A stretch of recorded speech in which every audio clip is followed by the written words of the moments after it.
Welcome to Chillin' 101. We hope this video helps. In this video, I will explain how to clean your GMC Sierra engine bay. First, gather all your cleaning supplies, including a degreaser, brushes, and microfiber cloths. Always wear safety glasses and gloves. Ensure the engine is completely cool to the touch before you begin.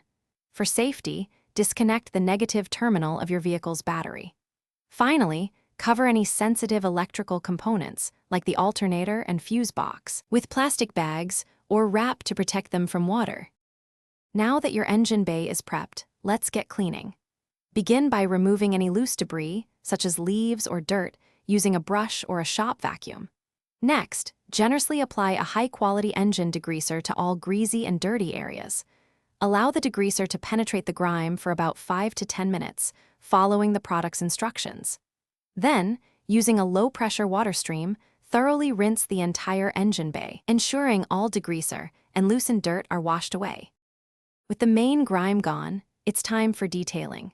Grab a small detailing brush to scrub those tight, hard-to-reach areas, like around hoses and wiring.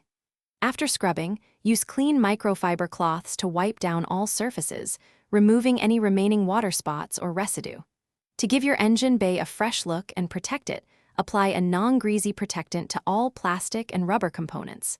This step helps prevent cracking and fading, keeping everything looking great. You're almost done. Carefully remove all the plastic coverings from your electrical components. Reconnect the negative terminal of your battery, ensuring it's tight and secure.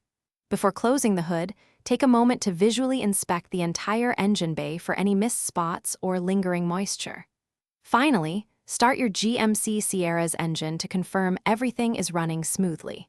For best results, aim to clean your engine bay every 3 to 6 months to maintain its pristine condition. Thanks for watching.